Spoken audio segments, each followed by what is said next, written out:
ప్రారంభించే ముందుగా గురువు గారికి ధన్యవాదాలు తెలుపుకుంటూ మీ అందరికీ కృతజ్ఞతలు. మరి ఈరోజు ఉదయం నుంచి మనం ధ్యానము చేస్తున్నాం, కొద్దిగా ధ్యానము వింటున్నాం. పత్రిసారి మనకి ఒక మాట నేర్పించారు జ్ఞాన నవరత్నాల్లో, అనుభవమే జ్ఞానం. ఇది జ్ఞాన నవరత్నాలు ప్రతిదీ కూడా వివరంగా తెలుసుకుంటే ఆ పదానికి చాలా అర్థం ఉంటుంది. ఎందుకు అంటే సార్ ఏది కూడా కారణం లేకుండా చెప్పరు విషయం. నాకు ధ్యానంలోకి వచ్చాక, ధ్యాన ప్రచారం మొదలుపెట్టాక ఈ అనుభవమే జ్ఞానము అన్నది నాకు అనుభవానికి వచ్చింది. ఏంటి అంటే, ఎందుకు సారు అనుభవమే జ్ఞానము అంటారు అంటే, మన నిత్య జీవితంలో మన అనుభవాలన్నీ కూడా మనకి కొన్ని పాఠాలు నేర్పిస్తూ ఉంటాయి. అవునా? ఇప్పుడు ఒకరితో ఫ్రెండ్షిప్ చేస్తూ ఉంటాం. ఫ్రెండ్షిప్ చేయకపోతే వాడి గుణం తెలియదు, నమ్మేస్తాం ఒక్కొక్కసారి. ఆ నమ్మకంలోనే మనకు ద్రోహం కనిపించవచ్చు. అప్పుడు మనకి ఏ అనుభవం వచ్చింది? ఎవరిని అంత వివరంగా మన ప్రాణమని నమ్మేస్తే అది మంచి వచ్చేటో తెలియకుండా అని ఒక పాఠం నేర్చుకుంటాం. అందుకే సారు నీ అనుభవంలోకి వచ్చాకే నీకు జ్ఞానం వస్తుంది అని చెప్తారు. అలా ప్రతి వాళ్ళ జీవితంలో కూడా వాళ్ళ అనుభవాలే వాళ్ళకి జ్ఞానం నేర్పుతాయి. గమనిస్తే జ్ఞానం అన్నది ఎక్కడి నుంచో నేర్చుకోవడం కాదండి. మన చుట్టూరు పరిసరాలను బట్టి, ప్రకృతిని బట్టి మనం ఎన్నో అనుభవాలు, ఎన్నో పాఠాలు నేర్చుకుంటాం. మరి సారు నాకు యాక్సిడెంట్ అయ్యి నేను కార్యక్రమాలు ప్రారంభిస్తున్న ముందు ఒక మాట చెప్పారు, నీ అనుభవం చెప్పకుండా ఎప్పుడూ క్లాస్ చెప్పొద్దు అని. చెప్పి నా అనుభవాలు నాకే చిరాకు వచ్చేది. ఎన్నిసార్లు చెప్పాలి ఇది, ఎన్నిసార్లు చెప్పాలి అని కొన్నాళ్ళ నుంచి చెప్పట్లా. కానీ ఆ క్లాసులో ఎవరో కొత్త వాళ్ళు ఉండడం, మళ్ళీ మీ అనుభవం చెప్పండి చాలా బాగుంటుందట అని అనడంతో అప్పుడు నేను అనుకున్నా, సార్ అందుకే చెప్పమంటారు, కొత్త వాళ్ళకి ఎవరికో నా అనుభవం కావాలి అని. గమనించండి, ఒక్కొక్కసారి పత్రిసారి స్టేజ్ మీద ఉన్నప్పుడు ఎవరో ఒకళ్ళు పిలిచి నీ అనుభవం ఏంటి చెప్పు అంటారు. పత్రిసారి స్టేజ్ మీద పిలిచారు అంటే వాళ్ళని సబ్జెక్టులు చెప్పమని పిలవరు. వాడి అనుభవం ఏంటి, ధ్యానంలోకి వచ్చాక, రాకముందు ఎట్లా ఉన్నాడు, వచ్చాక ఎట్లా ఉన్నాడు, ఈ ధ్యానం వాళ్ళ జీవితాల్లో ఏ మార్పు తెచ్చింది, ఈ అనుభవం ప్రజలకు కావాలి. అంతే కదా. ఇప్పుడు ఒక రత్నాకరుడు వాల్మీకిగా ఎందుకు మారాడు, దేనివల్ల మారాడు? నారద మహాముని దగ్గర జ్ఞానం విని, ఆయన చెప్పిన సాధన చేసి, ప్రపంచాన్ని, శరీరాన్ని, మనసుని మర్చిపోయి ఒక ఆత్మస్థితిలో ఉండి ఆ పరమాత్మతో అనుసంధానమై ఆ పూర్ణ జ్ఞానం పొంది, ఈ జ్ఞానం రామాయణం అనే ఒక మహాకావ్యాన్ని, ధర్మం ఎలా ఉంటుంది, ధర్మాన్ని ఎలా ఆచరించాలి, ధర్మం అంటే ఏంటి, ఇవన్నీ కూడా ప్రపంచానికి చూపించాడు. వాల్మీకితో అంత పని ఉంది కాబట్టే రత్నాకరుడితో ఎంత క్రూరుడైనా నారద మహర్షి ఈ పని చేయించాడు. వాడు చెయ్యబోయే కార్యక్రమం ఎంతో ఉంది కాబట్టే మరి మార్పు జరిగింది సృష్టిలో. లేకపోతే వాడేం మారుతాడండి అని అనుకున్నామే అనుకోండి, ముందు మన దగ్గర నుంచే నిస్పృహ వస్తే ఎలా? అందుకే ఎటువంటి వాడికైనా ధ్యానం మార్చగలదు అని మన మహాకావ్యాలు మనకు నేర్పుతూ ఉంటాయి. చాలామంది పురాణాలని పుక్కిట పురాణాలు అంటారు. పుక్కిట పురాణాలు కాదు, గొక్క పడకుండా కంఠస్థం చేస్తే జీవితాన్ని మార్చే అద్భుత మహాకావ్యాలు అవుతాయి. అందుకే మనం ఎప్పుడూ కూడా మన ముందు తరాలన్నీ మనకి ఏం అందించాయో ఆ సందేశాలన్నీ వింటూ ఉంటే మనం ఎంతో ఎదగవచ్చు. ఎక్కడెక్కడి నుంచో కాదండి, మన ముందు తరాలు, ముందు యుగాలు ఆ మహాకావ్యాలు మనకు అందించినప్పుడు రామాయణం ధర్మం నేర్పుతుంది, భాగవతం సృష్టి గురించి నేర్పుతుంది, భారతం నీతి చెప్తుంది, పరులది ఆశించవద్దు. ఇట్లా ఒక్కొక్క కావ్యం, ఒక్కొక్క గ్రంథం మనకి ఎన్నో మెసేజ్లు ఇచ్చాయి. ఇన్ని చెప్తున్నా మార్పు లేనప్పుడు ఆఖరిగా వచ్చింది మనకు భగవద్గీత. ఇది కూడా చదవకపోతే వీడు చేసిన పాపాలకి వెనక జన్మలకు వెళ్ళిపోవడానికి కూడా అవకాశం ఉంది. అందుకే మహాభారతం ఇచ్చేకి ఇంక ఆగిపోయింది. అక్కడి నుంచి జ్ఞానం ఎన్నో గీతలు రావచ్చు, కానీ అన్ని గీతలు ప్రజలకు అర్థం కాకపోవచ్చు, కానీ భగవద్గీత చాలా బాగా అర్థమవుతుంది. అర్థం అవ్వాలి. ఎందుకు అంటే మొట్టమొదటి అధ్యాయం ఏమిటి అంటే అర్జున విషాద యోగం, లాస్ట్ అధ్యాయం ఏంటి మోక్ష సన్యాస యోగం. విషాదంలో ఉన్న జీవుడు మోక్షస్థితికి ఎదగాలి అంటే ఎన్ని మెట్లు ఎక్కాలి? ఆ మెట్లే 18 అధ్యాయాలు. అంటే ఊరికే ధ్యానం చేసుకో నువ్వు మోక్షానికి వెళ్ళిపోతావంటే కుదరదండి. కళ్ళు మూసుకున్నంతలో మోక్షానికి వెళ్ళడం. ఆడి గుణాలు మారాలి, ఆడి వ్యవహారం మారాలి, వాడి భగవంతుడంటే భక్తి రావాలి. అందుకే చూడండి, కర్మయోగం, కర్మ సన్యాస యోగం, గుణత్రయ విభాగ యోగం, ఎన్ని యోగాల గురించి ఇచ్చాడు. అన్ని యోగం యోగం యోగం అన్నాడు. ప్రతి అధ్యాయం చివర యోగం అనే పదం వస్తుంది. నీ గుణాలను మార్చుకోవాలి, యోగం చెయ్యి. పుణ్యకర్మలు చెయ్యాలి, అది యోగ భావనతో చెయ్యి. యోగం అంటే అన్నిటి నుంచి విముక్తి, అన్నిటి నుంచి ముక్తి కోరుకోవడం. అందుకే ప్రతి అధ్యాయం వెనకాతల యోగం యోగం యోగం అని ఇచ్చాడు. అంటే ఏ పని నువ్వు చేస్తున్నా యోగం భావనతో చెయ్యి. యోగం ఉన్నవాడే చిట్ట చివరికి మోక్షం అనే భోగంలోకి రాగలడు. యోగం లేని వాడి జీవితంలో ఎప్పుడూ దుఃఖమే, యోగం ఉన్నవాడి జీవితం ఎప్పుడూ మోక్షమే. అందుకే జ్ఞానము అంటే లోతుల్లోకి, అంతరాంతరాల్లోకి వెళ్తే, ముందు యోగ మార్గంలోకి వస్తేనే కానీ జ్ఞాన మార్గం రాదు మనకి. యోగం లేనిది జ్ఞానం ఎలా ఉంటుంది అంటే అది తెలుస్తుంది. అది ఇప్పుడు అందరికీ ఆత్మని తెలుసు, కానీ యోగం చేసేవాడికే, ధ్యానం చేసేవాడికే ఆ అనుభూతులు వస్తాయి. ధ్యానం చేయకుండా ఆత్మని అనుకుంటే అనుభూతి తెలియదు, అవి పెదాల మీద మాటలు. ధ్యానం చేసి నువ్వు ఆత్మవే అనుకుంటే నీ హృదయాంతరాంతరాల్లో నుంచి వస్తుంది ఆ మాట. అంటే అనుభవం ఉన్న మాట అంత గొప్ప శబ్దం అవుతుంది.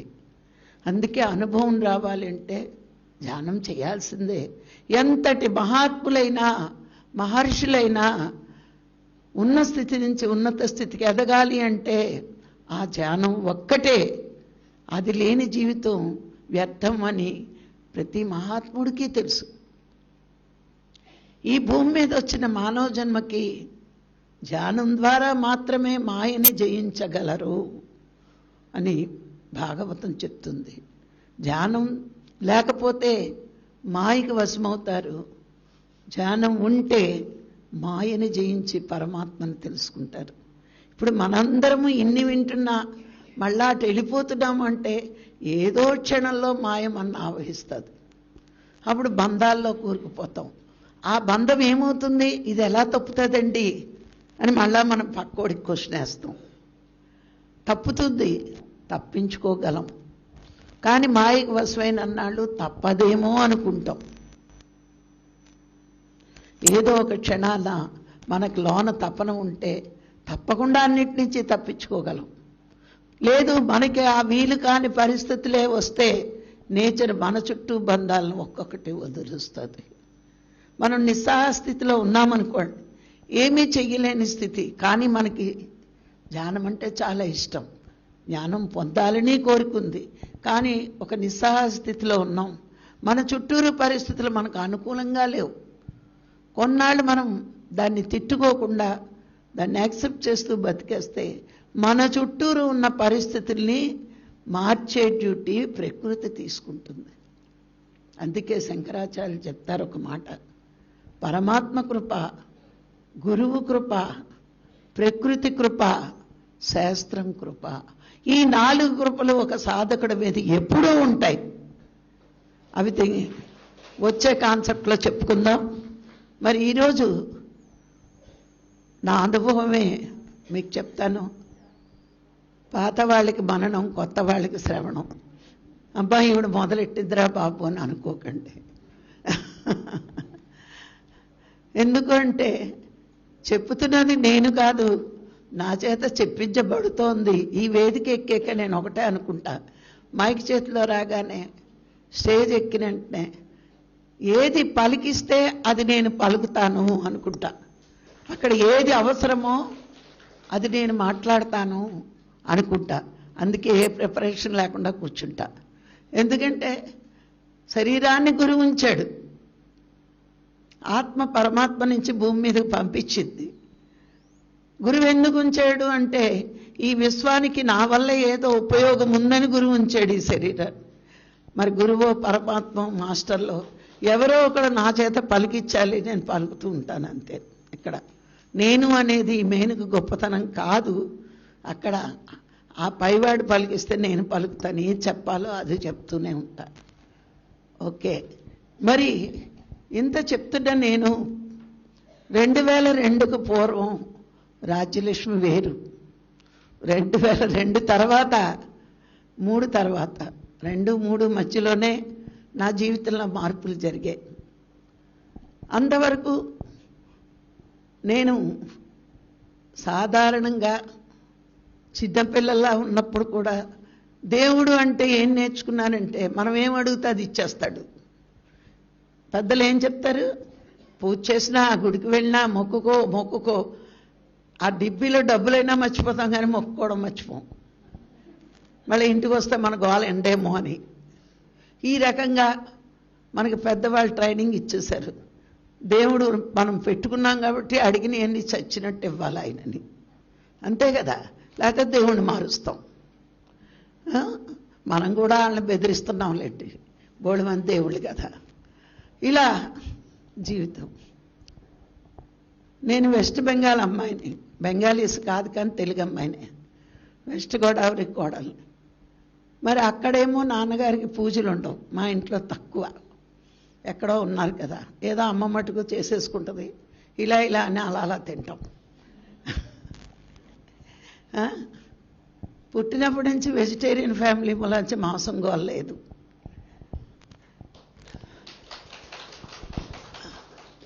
నాన్నగారికి సేవ అంటే ఎక్కువ ఇష్టం, అందుకే సేవగా ఉండేవారు. ఆయన పూజ మాత్రం, ఆయన జీవితంలో విగ్రహాలకు దండం పెట్టలేదు, గుడికి వెళ్ళలేదు.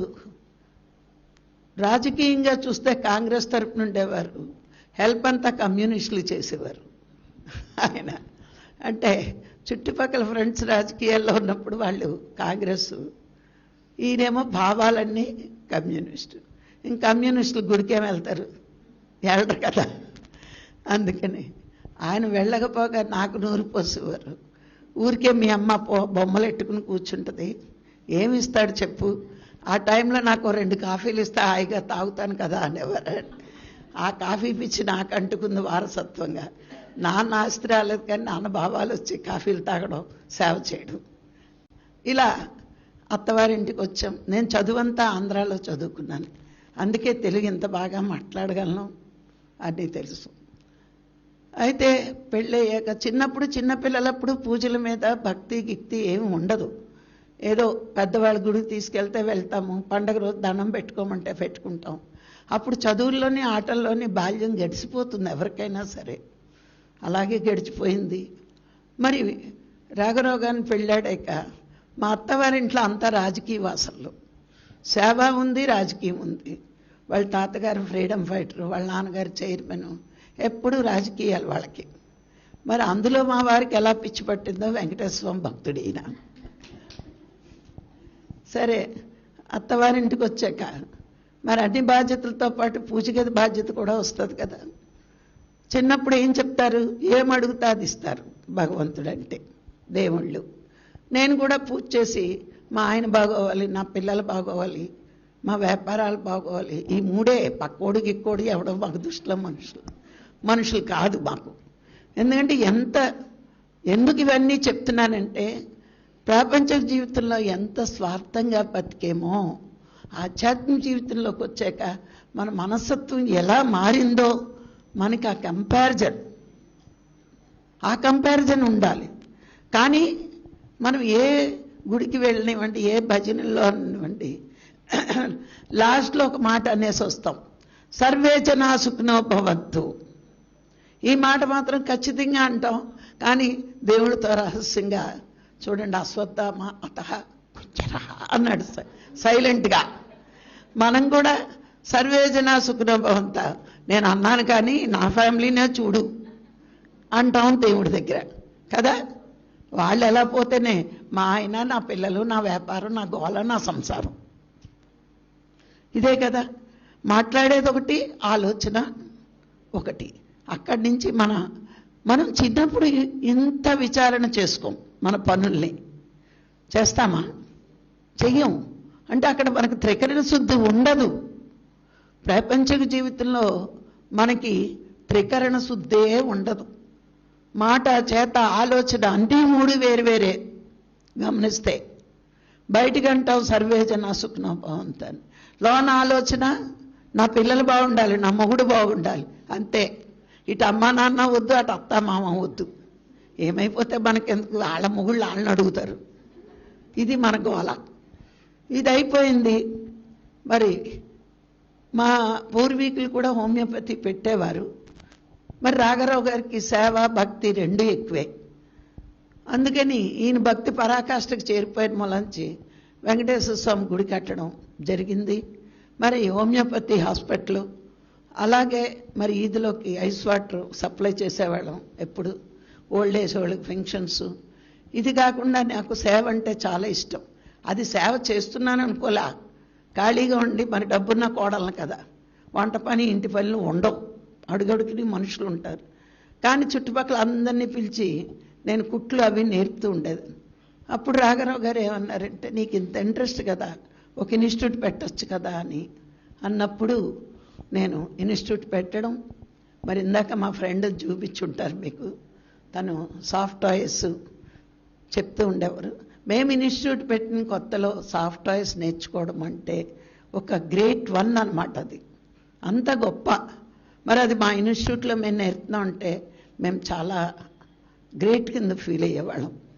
మరి ఎక్కడెక్కడ డబ్బులు ఇచ్చి నేర్చుకునే ఈ విద్యని మేము అందరికీ ఉచితంగా నేర్పి, మరి చదువు రాని వాళ్ళకి, చదువు వచ్చిన వాళ్ళకి, పామరులకి, పండితులకి అందరూ, మరి ఇక్కడ హరిజనులు కూడా, ముస్లిమ్స్, క్రిస్టియన్స్ అందరూ కూడా నేర్చుకునేవారు. మరి ఆ రోజుల్లో మాకు ఇంచుమించుగా 500 మంది స్టూడెంట్స్ ఉండేవారు. ఈ సేవా కార్యక్రమాలు చేస్తున్నాం. బాగుంది జీవితం. పబ్లిక్లో పేరుంది, డబ్బు ఉంది, వ్యసనాలు లేని భర్త, అన్నీ బాగున్నాయి జీవితం. మరి భగవంతుడు ఎందుకు గుర్తు రావాలి? ఇవ్వకపోతే అడుక్కోవచ్చు, అన్నీ ఇస్తున్నప్పుడు అడుక్కునేదేంటి? జీవితం బాగున్నప్పుడు గమనించండి, కష్టాలు ఎక్కువ వచ్చినప్పుడే భక్తి ఎక్కువైపోద్ది. అదొకల. ఎన్ని పువ్వులు, ఎన్ని పూజలు, ఎన్ని నోములు, ఎన్ని వ్రతాలు, మాట మాటికి మొక్కేస్తాం. ఎందుకు మొక్కుతున్నాము అంటే మన అజ్ఞానం. ఆయన ఉండిలో డబ్బేస్తే, ఆయనకి ఈ మొక్కులు తీరిస్తే మనకి ఇంకా అన్నీ మంచి జరుగుతాయి. ఎంత అజ్ఞానమో చూడండి. ఈ డబ్బు ఆయనదే, ఈ పువ్వులు ఆయనవే, మన శరీరమే అయింది. పంచభూతాల నుంచి తెచ్చుకున్నాం కదా శరీరాన్ని. మరి పంచభూతాలని సృష్టించిన వాడెవడు? ఆయనే. కానీ అప్పుడు ఈ జ్ఞానం కొంచెం కూడా లేక, నాకున్న దాంట్లో నీకు 10,000 ఉండీలో వేస్తా అంటే ఇదేదో మన డబ్బులాగా, నీకు 1000 పూలు పూజ చేయిస్తా, 1,00,000 తులసి చేయిస్తా, 1,00,000 తమలపాకులు ఇస్తా, అన్నీ ఇస్తా మన బాబు సొమ్ము తెచ్చినట్టు. ఎన్ని ఇస్తానన్నామో చూడండి. లేకపోతే నీకే ప్రసాదం వండుతా, అన్నీ మనమే చేస్తున్నట్టు. ఆయన నవ్వుకుని పిచ్చి ఎక్కువైపోయి పత్రికని పంపాడు మన మధ్యకి. ఇలా పిచ్చి తాగలే, ఇస్తా అని మొక్కేసుకున్నాం. మొక్కుకుంటూ ఆ మొక్కులు తీర్చేసి మళ్ళీ ఊరుకుంటామా? పక్కింటోడికి ఎదురింటోడికి చెప్తాం, ఈ పూజ చేసాం, ఆ నో చేసాం, ఇచ్చేసాం, ఇచ్చేసాం. ఎంత అజ్ఞానంతో బతికేమో నిజంగా. ఇప్పుడు తలుచుకుంటే ఈ అజ్ఞానం నుంచి జ్ఞానంలో తీసుకొచ్చిన పత్రి గారికి ఎన్ని వేల కృతజ్ఞతలు చెప్పుకున్నా మనకి తనివి తీరు. ఇలా బతికైపోయింది. నాకు జీవితంలో బాగుంది కాబట్టి ఏ మొక్కులు ఏ నోవులు లేవు, అయిపోయింది. మరి రాను మా వారికి 4 ఐస్ ఫ్యాక్టరీలు, డ్రింక్ ఫ్యాక్టరీ, రైస్ మిల్లు ఉండే. ఎప్పుడు బిజీ. పొద్దున్న 7ంటికి వెళ్ళాడంటే రాత్రి 11. పాప మా పిల్లలు కొన్నాళ్ళు ఆయన ముఖం చూడలేదు. ఎందుకంటే వాళ్ళు కళ్ళు ఇప్పిటోడికి వెళ్ళిపోతాడు, కళ్ళు మూసాకి వస్తాడు ఈయన. వచ్చిన దగ్గర నుంచి ఏ ఆదివారం కనబడితే ఈ చిరాకుల్లో దడేలు మన బాబులు పేలిపోతుంటాయి. వాళ్ళకి ఏమైనా కోరిక కావాలంటే ఎప్పుడు పాపం డైరెక్ట్గా ఆయన అడగల, నా ద్వారా మీడియం నేను. అలా ఉంటారు ఆయన. డబ్బు అప్పుడు డబ్బు పిచ్చి, ఇప్పుడు ధ్యానం పిచ్చి ఎప్పుడూ ఉంది ఆయనకి. అయిపోయింది. సరే, ఆయనకి ఇంకా కొన్ని సంవత్సరాలు అయ్యేటప్పటికీ ఈ గుడి కట్టారు, ధ్యాన మందిరం కట్టారు. గుడి కట్టిన వెంటనే తిరుపతి బాగా ఇష్టం, మరి అందుకే గుడి కట్టడం, ధ్యాన మందిరం కట్టడం. కానీ సరి అయిన ధ్యానాలు ఎప్పుడూ అక్కడ జరగలేదు. పత్రికారి స్థానం అదైతే ఏ మాస్టర్ వచ్చి ఉండగలడు అక్కడ. ఎవరు వచ్చినా ఏదో నేర్పేవారు, ఈయనకి నచ్చేది కాదు. అలా అయిపోయింది. మరి సరిగ్గా 2002లో మరి పత్రికారి క్లాసుకి మా పక్క గ్రామం అమ్మాయి, మీరు పత్రికారి క్లాసుకి మీ ధ్యాన మందిరం ఇస్తారా అని అడిగితే మా ఆయన 2 కండిషన్లు పెట్టాడు. నన్ను కాళ్ళు కడగమనకూడదు, గురువు గారు డబ్బులు అడగకూడదు అని. ఫ్రీ, ఈయనకి అన్నీ ఫ్రీగా చేయడం అలవాటు, అందుకని ఆ ఫ్రీ కావాలన్నారు. సరే అయితే పత్రికాన్ని కలవండి అంటే, మరి అప్పుడు విజయవాడ జన్మహాయజ్ఞం అవుతుంటే ముందు తిరుపతిలో కలుద్దాం అనుకున్నాం, కుదరలేదు. విజయవాడలో కలిస్తే పత్రికారు ఫస్ట్ షేక్ హ్యాండ్ ఇస్తారు కదా. చాలా బాగా నచ్చాడు మా ఆయనకైనా. ఈయనకు పట్టాన్ని ఎవరో నచ్చరు, కానీ పత్రికారు నచ్చారు. నచ్చాక ఎందుకు కాళ్ళు కడగమనలేదని, కాళ్ళకు దండం పెట్టమనలేదు. అందుకని బాగా నచ్చారు. 50% అక్కడికి. ఈయన చెప్పి మనకున్నవన్నీ మనం చెప్పుకుంటాం కదా, అలా చెప్పుకోగానే పత్రి సార్ అన్నారు, శరీరానికి చాలా బాగా చేస్తున్నావు, ఆత్మకి ఏం చేస్తున్నావు అని అడిగారు. అప్పుడు ఈయనకు రెమ్మ తిరిగిపోయింది. ఎప్పటి వరకు నన్ను అందరూ పొగిడారు, నాకు అభిషేకాలు, పుష్పాభిషేకం చేసి సన్మానాలు చేసి ఇంత చేస్తే ఈయనేంటి ఇంకా ఏదో చెప్తున్నాడు, ఏదో చేయాల్సింది ఉందంటున్నాడు అని. ఏం చేయాలి అంటే, ఒక ధ్యానం క్లాస్ పెట్టవయ్యా అన్నారు. అంటే చూడండి, సారు మనకి ఎప్పుడు కూడా గమనిస్తే ఎప్పుడు కూడా ప్రాపంచిక పుణ్యకర్మలు చెయ్యమని చెప్పడు ఆయన, అది నీ ఇష్టం. కానీ ఆయన నోటంటే ఎప్పుడూ కూడా ఆత్మకర్మలే వస్తాయి ఆయన నోటంట. ఒక అన్నదానం చేస్తే 3 గంటల తర్వాత ఆకలేస్తుంది, మన అన్నదాన ఫలం అయిపోయింది. ఒక వస్త్రదానం చేస్తే ఆ వస్త్రం ఒక 6 నెలలకు చిరిగిపోవచ్చు, అప్పుడు దాని ఫలితము అయిపోయింది. ఒక విద్యాదానం చేస్తే ఆ జన్మంతా ఆడికి భుక్తికి లోటు లేదు, కానీ ఆ జన్మ తర్వాత ఆ విద్యాదానం పనికిరాదు. కానీ ఒక ధ్యానదానం చేస్తే ఈ జన్మకే కాదు మరు జన్మకు కూడా పనికొస్తుంది. సరే, దీనికి మీకు గ్యారంటీ కావాలి. ఎలా నమ్మమండి మీ మాట అని మీకు కొంతమందికి ఎవరికో సందేహం వచ్చింది, అది కూడా క్లారిటీ ఇస్తారు. ఇప్పుడు చూడండి, 20 ఏళ్ల నుంచి 25 ఏళ్ల నుంచి ధ్యానం చేసేవాళ్ళు కూడా ఉన్నారు. ఉండలేరంటారా మన దాంట్లో? పత్రికారితో సహా ధ్యానం చేసేవాళ్ళు కూడా ఉన్నారు. ఆయన ఎప్పుడు స్టార్ట్ చేశారో అప్పటి నుంచి కూడా మొదలుపెట్టిన వాళ్ళు నేటికి ఉన్నారు. కానీ రాఘరావు గారు ధ్యానంలోకి వచ్చిన ఏడాదికి మొత్తం గోదావరి జిల్లాలన్నీ దున్నేశాడు క్లాసులు చెప్తూ. ఎలా వచ్చింది ఈయనకింత జ్ఞానం? ఎలా వచ్చింది అంటే, వాళ్ళు గత జన్మలో చేసి వచ్చిన సంస్కారం ఈ జన్మలో మాయకి వశమే అది మర్చిపోతే గురువు వచ్చి ఆ తెర తొలగిస్తే మాయ అనే తెరని వాళ్ళలో ఉన్న జ్ఞానం బయటకు వస్తుంది. అందుకే ఇన్ని పుస్తకాలు రాయగలిగాడు. నేను ఒక పుస్తకం రాయడానికి సచ్చాను 5 ఏళ్ళు. ఊరికే కబుర్లు మై కట్టుకుని చెప్తాను, కానీ పెద్దట్టాలంటే చాలా బాధ. మరి ఆయనకి నాకే డిఫరెన్స్ తెలుస్తోంది కదా. మరి సార్ రాఘరావు సారు అన్ని పుస్తకాలు 40 పుస్తకాలు రాస్తే నేను ఒక్క పుస్తకాన్ని 5 ఏళ్ళు కష్టపడిపోయాను. ఆయన 5 ఏళ్ళ అన్ని పూర్తి చేశాడు. ఇంకా ఇన్ని పుస్తకాల మ్యాటర్ బీరువాల్లో పడుంది ఖాళీ లేక. మరి అయితే ఆ జ్ఞానం ఎప్పుడు ముందు జన్మలో వాళ్ళు ఎంతో జ్ఞానంలో పడ్డిపోతే ఈ జన్మలో ధ్యానము అనేది ఆ గురువు వల్ల తెలుసుకున్నప్పుడు మాయ తొలగిపోతుంది. వాళ్ళు చాలా అద్భుతాలు సృష్టించగలరు. గమనిద్దాం. అంటే ఇప్పుడు ఈ సంఘటన చూద్దాం. శ్రీశైలం శ్రీకాంత్ ఎంత ఉన్నాడు, సింధు ఎంత ఉంది, అవునా? మరి ఇంత పెద్ద ప్రోగ్రాం చేయడానికి వాళ్ళు ముందుకు వచ్చారంటే వాళ్ళ గత జన్మ సంస్కారం అది ఉంటే మిగతా సహకారం చుట్టూరు వస్తుంది. ఇప్పుడు చూడండి, మంచి పని మొదలు పెట్టడమే గత జన్మ పుణ్యం ఉంటేనే మొదలు పెట్టగలరు. అప్పుడు నేచర్ వాడికి కావలసినవన్నీ వాళ్ళ చుట్టూరు అమరుస్తుంది. మంచి పని ఉన్నప్పుడు నేచర్ సహకారం ఈ విధంగా ఉంటుంది. ఒక చెడు పనికి నీకు నువ్వే శత్రువి, ఎందుకంటే ఆ కర్మఫలం వాడు అనుభవించాలి కదా. ఒక చెడ్డ ఆలోచన మనసుకు వస్తే అది నీకు శత్రువులా పనిచేస్తుంది. బాధలు ఉంటాయి, రోగాలు ఉంటాయి, కర్మలు ఉంటాయి. ఒక మంచి పని ఏమవుతుంది? ప్రాపంచికంగా భోగవంతమైన జీవితం, ఆధ్యాత్మికంగా ఉన్నత స్థితి.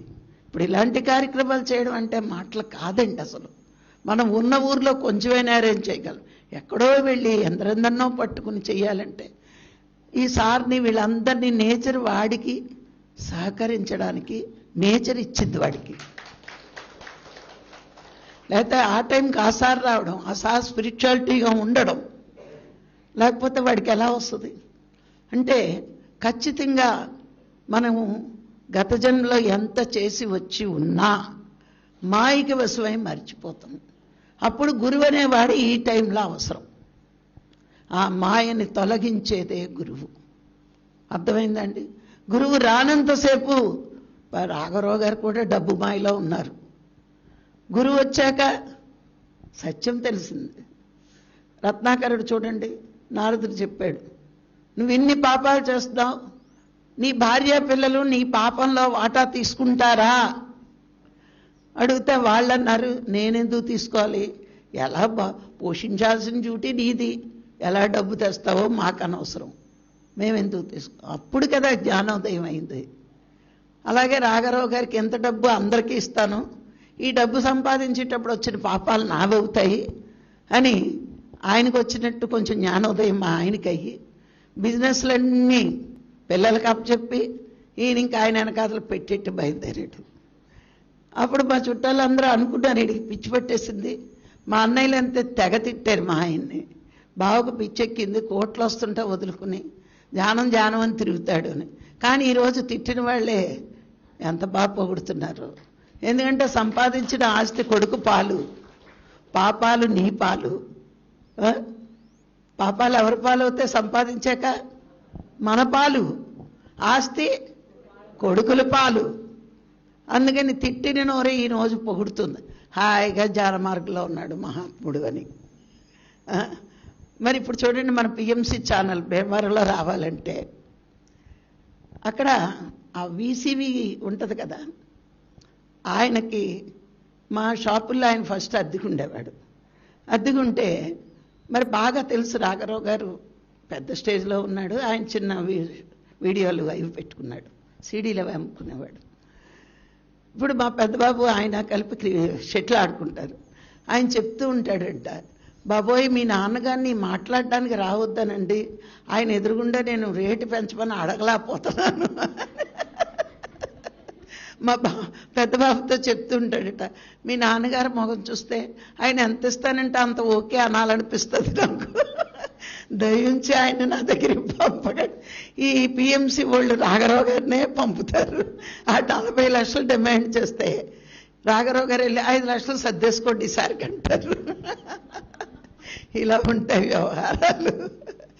అందుకని ఆయన మా బాబుతో అంటాడట, మీ నాన్నగారిని మాత్రం అస్సలు పంపకండి మా దగ్గరికి, అసలు నేను నోరు తెరిచి అడగలేకపోతున్నాను ఆయన్ని. అంటే ఏమవుతుంది అంటే అక్కడ మనం ధ్యానం చేస్తున్నాం, మంచి పని చేస్తున్నాం కాదని వాళ్ళు అనలేరు.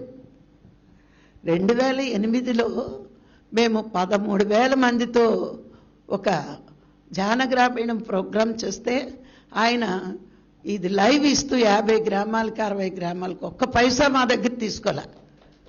మీరు ఇంత అద్భుతంగా ఖర్చు పెడుతున్నారు, నాకు కూడా ఈ పుణ్యంలో భాగం ఉంటుందని ఈ వీసీవీ ఛానల్ మొత్తం అన్ని గ్రామాలకి సార్ ప్రోగ్రాం లైవ్ ఇచ్చాడు. ఇప్పుడు పిఎంసి లైవ్ ఇస్తుంది. 2008లోనే మేము పత్రిసరికి లైవ్ ఇచ్చి అన్ని గ్రామాలకి చూపించాం. అంటే రాఘరావు గారికి ఉన్న అది అవన్నీ ఆయనకున్న క్వాలిటీస్, దాంతో ఏదైనా సాధిస్తాడు.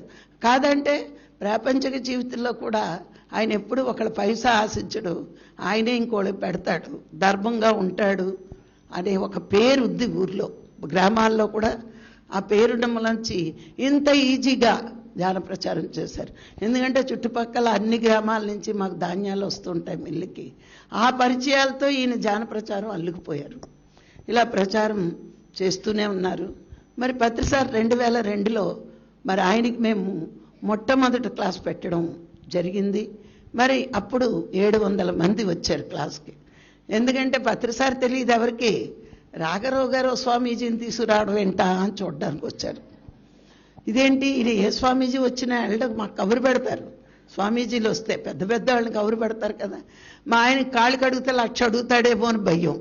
అందుకని వెళ్ళానంటే కాళ్ళు కడగడానికి మీ ఇంటికి వస్తున్నానంటాడు. కాదనిలేవు, చుట్టాల దగ్గర మర్యాద ఉండదు. అందుకని ఈయనే వెళ్ళేవారు కాదు, ఏ గుడికి వెళ్ళేవారు కాదు. మరి అందుకని వాళ్ళు ఏంటి ఏ స్వామీజీని రానివ్వడు, ఈయన లాంటి స్వామీజీని తెచ్చాడు అని పత్రిసారిని చూడడానికి వచ్చారు. మరి పత్రిసారి ఫస్ట్ రాగానే మా ఇంట్లోకి వచ్చినప్పుడు స్వామీజీలు అనగానే మనం ఏమనుకుంటాం, కాషాయాలు కట్టుకుంటాడు, ఏదో లోన్ ఇష్టం లేకపోయినా ఫోన్లే ఇంటికి వచ్చారు కదా అని కొంచెం మర్యాద ఇస్తాం. నేను కూడా స్వామీజీ వచ్చాడు కదా అని హాల్లోకి వచ్చేటోడికి పత్రిసారి దడేలు మన బాంబులు వర్షం కురిసినట్టు తిడుతున్నాడు. తిట్టేటప్పటికి నాకు చాలా కోపం వచ్చేసింది ఈయన మీద. అస్సలు పత్రిసారి నచ్చలేదు నాకు. చిచ్చి ఇదేం గురువురా బాబు, మనం నేర్చుకున్నదేంటి కామ క్రోధ లోభ మోహ మదమాశ్చర్యాలు ఉండకూడదు అని నేర్చుకున్నాం. మరి ఈయనకే ఇంత కోపం అయితే ఇంకేంటి, అసలే మొగుడు కోపంతో చచ్చిపోతుంటాం, మళ్ళీ ఈ కోపం అంట. నా జీవితానికి ఇంత అవసరమా దగ్గరికి వెళ్ళి తిట్టించుకోవడం? అప్పుడు ఎవరైనా తిట్టించుకుంటే వీళ్ళకేం పోయే కాలం ఆయన చేతి తిట్టించుకుంటున్నారు అనుకునేదాన్ని నేను. ఇలా తిట్టుకునేదాన్ని. సారాన్ని తిట్టడం, నేను సార్ని తిట్టుకోవడం, ఇదే నా పని. అంతే. నాకు ఎవరైనా గట్టిగా మాట్లాడినా కోపం వస్తూ ఉంటుంది. అలాగా సార్ అస్సలు నచ్చలేదు. కానీ గృహిణిగా ఒక ధర్మం ఉంది కదా, భర్త తీసుకొచ్చిన ప్రతి వాళ్ళకి భోజనం పెట్టాలి, ఇది మన ధర్మం. అందుకని నేను మనసులో తిట్టుకుంటూనే ఆయనకు వంట చేసి భోజనం పెట్టేశాను. సారు నేనేమనుకున్నానంటే నా అలాంటి మనిషే ఆయన కూడా అనుకున్నాను. మరి బయట ఆకారం చూస్తే మళ్ళా ఉన్నాడు కదా, తర్వాత ధ్యానం తర్వాత చూద్దాం, కానీ నా అలాగే ఉన్నాడు. కానీ నాకు కోపం లేదు, ఈయనకు కోపం ఎక్కువ, నాకు నచ్చలేదు. సరేలే ఈరోజు చూసేస్తే పోద్ది కదా అనుకున్నా. సరే వంట చేశాను, పెట్టాను. మన్నాడు అయిపోయింది. సరే వెళ్ళిపోయారు. మా వారికి అమ్మయ్య అనుకున్నా, వెళ్ళిపోయాడు, అమ్మ గొడవ లేదనుకున్నా. మన్నాడు ఇంకా మా ఆయనకి బాగా నచ్చేసింది కదా, వెంటనే పెరబడి మొదలెట్టేశారు. చూడండి, మగవాళ్ళకి నచ్చితే నిమిషాల మీద జరిగిపోతాయి పనులు, ఆడవాళ్ళకి నచ్చితే 6 నెలలైనా జరగదు. మగవాళ్ళు చూద్దాం చేద్దాం, ఈ 2 డైలాగులు ఖచ్చితంగా అంటారు మగవాళ్ళు. ఏమండి రాముగారు, కరెక్ట్ కదా? 2 వస్తాయి. ఫస్ట్ చూద్దాం, పెళ్ళం సంటింది అనుకో, చేద్దాం లేవే, తర్వాత డైలాగ్ అనమాట. మా ఆయన టకటక నెల్లాళ్ళలో పెరబెట్టి పూజ చేసి మళ్ళా పత్రిసారిని పిలిచారు. మళ్ళా వచ్చాడు. వస్తే మరి ముందు కూర్చుంటాం కదా, మనం విఐపీలం కదా. కూర్చున్నాక సార్ ధ్యానంలో కూర్చోబెట్టడం, ఏం అనుభవాలని అడగడం, నేను తిట్టుకోవడం.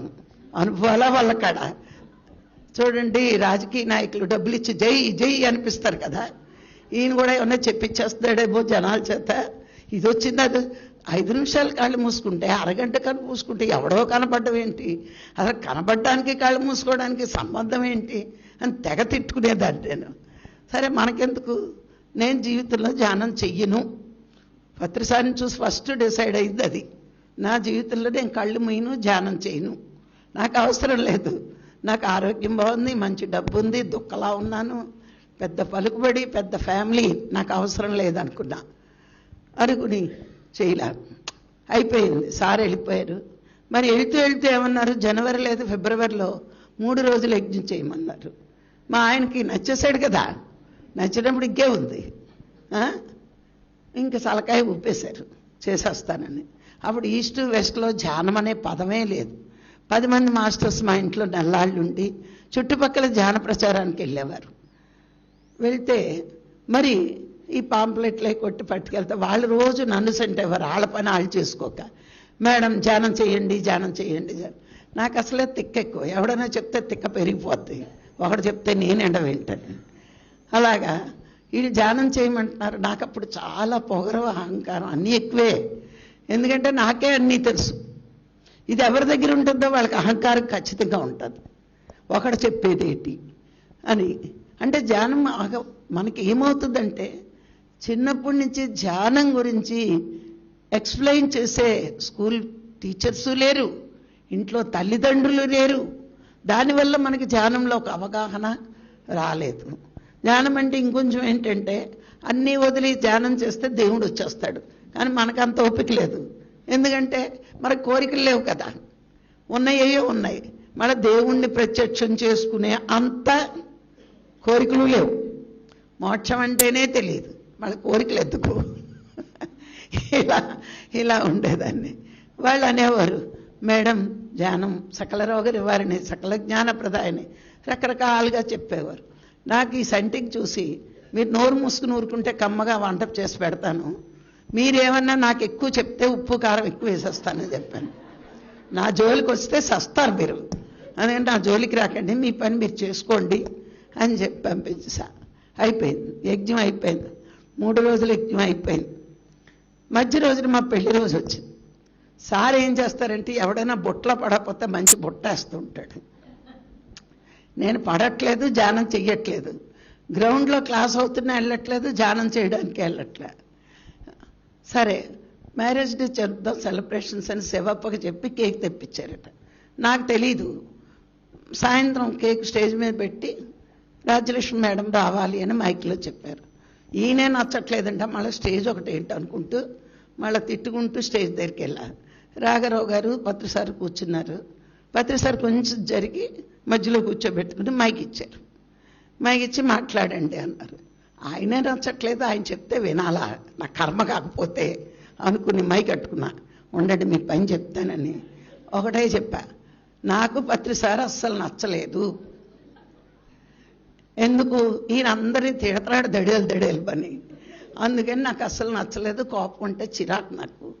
ఇంకొకటి ఏంటంటే ధ్యానము నచ్చలేదు. మరి మీ అందరినీ నేను ఎందుకు భరిస్తున్నాను అంటే మా ఆయన అంటే నాకు చాలా ఇష్టం, అందుకే మీ అందరినీ భరిస్తున్నానని చెప్పాను. పత్రి సార్ అన్నారు, పాపం నిజం మాట్లాడేసింది మేడం, తప్పట్లు కొట్టండి, అబద్ధాలు చెప్పలేదు, సత్యం మాట్లాడుతుంది ఇవిడ. నేను నచ్చలేదు నీ అంత ధైర్యంగా స్టేజ్ మీద చెప్తుందా. నాకేంటి భయం, ఉన్నది ఉన్నట్టే చెప్పాలి. నాకేంటంటే గాంధీజీ ఆదర్శం, నాకు సత్యాన్ని మాట్లాడాలి, చెడు వినకు, చెడు కనకు, చెడు మాట్లాడుకో. గాంధీజీ గురించి ఎస్ఎస్ఎల్సీలో 1 ఇయర్ నేను స్టేజ్ మీద స్పీచెస్ ఇచ్చాను. నా నరనరాల్లోని కూడా గాంధీజీ ఆదర్శాలంటే చాలా ఇష్టం. తప్పు మాట్లాడకూడదు, 3 పనులు చెయ్యొద్దన్నాడు ఆయన, ఆ 3 ఆదర్శంగా తీసుకోవాలి అని. నేను ఎప్పుడు కూడా అబద్ధం చెప్పడానికి ఇష్టపడను. మా పిల్లలు అబద్ధం చెప్పినా నేను ఒప్పుకోను. అబద్ధం చెప్తే చిన్నప్పుడు బాగా కొట్టేదాన్ని, కావాలని అడిగితే కొట్టేదాన్ని కాదు, ఏదైనా కొనిచ్చేసేదాన్ని. అబద్ధం చెప్తే మాత్రం నేను అస్సలు ఊరుకోనని చెప్పేదాన్ని. అలాగా అందుకే పత్రి సార్ గురించి మనసులో ఒకటి బయటకు ఒకటి ఎందుకంటాను, శుభ్రంగా చెప్పేశాను. సార్కి అది నచ్చింది, ఖచ్చితంగా మాట్లాడుతుంది ఇవిడ, ఉన్నది ఉన్నట్లే అని నచ్చింది. సరే అయిపోయింది, 3 రోజులు అయిపోయి మరి సార్ వెళ్ళిపోయారు. ఇంకా అక్కడి నుంచి మన పాటలు ఉంటాయి కదా, సామ దాన భేద దండోపాయాలని 4 ఉంటాయి. మీ అందరికీ తెలుసు కదా. 3 లేకపోతే 4వది వస్తుంది. ఈ 4వది నాకు వచ్చింది. ఏంటి దండన. ప్రకృతి ఏం చేసింది, పత్రిసారి వెళ్ళిన 15 రోజులకు ఒక చిన్న గిఫ్ట్ ఇచ్చింది. ఏంటి ఆ గిఫ్ట్ అంటే జ్వరం ఫస్ట్, తర్వాత జాయింట్ పెయిన్స్. అది 15 రోజుల్లో నేను మంచం దిగలేని స్టేజ్ వచ్చేసింది. ఒక మంచినీళ్ళ గ్లాస్ పట్టుకోలేను. ఆ టైంలో డాక్టర్లు చూపిస్తే ఏమన్నారంటే, ఇది క్యూర్కి మందు ఉండదు, రిలీఫ్కి మెడిసిన్ ఉంటుంది. ఇంగ్లీష్ మెడిసిన్స్ అన్నీ అంతే కదా, రిలీఫ్ ఇచ్చేస్తాయి ఫస్ట్. అది నొక్కి పెడుతుంది, మళ్ళీ ఎప్పుడో విజృంభించవచ్చు అని చెప్పినప్పుడు రాఘరావు సార్ ఏం చేశారంటే, అప్పుడు నేను మా ఆయనకి దొరికాను. ఈయనకి భలే అదృష్టం లేండి, ఏమనుకుంటాడో ముందు జరగదు కానీ ఆఖరణ అయ్యే జరుగుతాయి. నా చేత కూడా ఒప్పించేస్తాడు కింద మీద పెట్టి, అంత టాలెంట్ ఉంది ఆయనకి. ఎందుకంటే ప్రాపంచిక జీవితంలో పక్కా బిజినెస్ మ్యాన్ కదా, కొన్ని టెక్నిక్లు నాకు మీద ప్రయోగించి ఒప్పించేస్తాడు ఆయన. కమిట్మెంట్ ఎక్కువ ఉంటుంది. ఇప్పుడు నేను చేయబోయే పని ఏ నిమిషానైనా బద్దకిస్తానేమో ముందే అనౌన్స్మెంట్ చేస్తారు, నువ్వు ఆ రోజు చేస్తానన్నావు కదా, ఇంకా మాట తప్పను కదా, ఇది బాగా తెలుసు ఆయనకి. అందుకని కమిట్మెంట్లు ఉంటాయి ఆయనకి. ఇలాగా మరి ఏమైంది, ఇంక అప్పుడు పట్టుకున్నాడు, నీకు మందులు లేదంటున్నారు కదా, ధ్యానం చేయొచ్చు కదా, పత్రిసారి ధ్యానం చెప్తే బాగుంటుంది, అన్ని రోగాలు తగ్గుతాయని చెప్తున్నారు. అప్పటికి మాకున్న పరిజ్ఞానం, నాకనద్దు, ఆయనకున్న పరిజ్ఞానం, రోగాలు తగ్గుతాయి. ఇలాగేగా మనం జనాలకు గాలం వేసాం కదా, ధ్యానం వల్ల ఆరోగ్యం, ధ్యానం వల్ల ఆరోగ్యం అని గాలం వేసి లాగాం అందరినీ.